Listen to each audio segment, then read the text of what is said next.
ચોમાસાના આગમન પહેલા વડોદરા મહાનગરપાલિકા તંત્ર આગોતરા આયોજન સાથે સંપૂર્ણ એક્શન મોડમાં જોવા મળી રહ્યું છે। શહેરમાં વરસાદી પાણીના નિકાલ અને અન્ય પૂર્વ તૈયારીઓનું પ્રત્યક્ષ નિરીક્ષણ કરવા માટે આજે ખુદ મેયર અને મ્યુનિસિપલ કમિશનર સહિતનો ઉચ્ચ પદાધિકારીઓનો કાફલો ગ્રાઉન્ડ ઝીરો પર મેદાને ઉતર્યો હતો। ચોમાસા દરમિયાન નીચાણવાળા વિસ્તારોમાં ભરાતા પાણીની ગંભીર સમસ્યાના કાયમી નિવારણ માટે પાલિકા દ્વારા હાલ યુદ્ધના ધોરણે પ્રી મોન્સૂન કામગીરી હાથ ધરવામાં આવી રહી છે। આ અંતર્ગત વડોદરાના mayor Gita Makwana, deputy mayor Aditya Patel, સ્થાયી સમિતિના ચેરમેન વર્ષા વ્યાસ અને મ્યુનિસિપલ કમિશનર અરુણ મહેશ બાબુએ વોર્ડ નંબર 5ની ખાસ મુલાકાત લઈને ચાલી રહેલી કામગીરીની ઝીણવટભરી સમીક્ષા કરી હતી।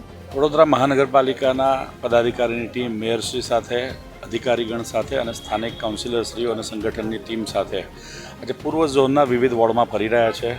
વોર્ડ નંબર 4થી પાંજરાપોળ, સયાજીપુરાથી અમે વિઝિટ શરૂ કરી હતી। ત્યારબાદ વોર્ડ નંબર 4માં જ મારુતિનગર પાસે પણ અમે જે વરસાદી ચેનલનું કામ ચાલી રહ્યું છે તેનું પણ નિરીક્ષણ કર્યું હતું, જરૂરી સૂચનો આપ્યા હતા। અને અત્યારે વોર્ડ નંબર 5માં અમે લોકો ડભોઈ દસાલાડ ભવનથી લઈને જે પ્લેનેટ વર્લ્ડ સુધી વરસાદી ચેનલનું કામ પૂર્ણ થયું છે, સંતોષજનક રીતે પૂર્ણ થયું છે અને ડેડલાઇનમાં પૂર્ણ થયું છે, એની સમીક્ષા કરી છે। સાથે સાથે નવીન પાણીની લાઇનનું પણ કામ ખૂબ સુંદર રીતે પૂર્ણ થયું છે। હવે સ્થાનિક લોકોની માગણી છે કે રોડનું કામ વહેલી તકે પૂર્ણ થાય, જેથી ચોમાસામાં તેમને અન્ય પ્રકારની તકલીફોનો સામનો ન કરવો પડે।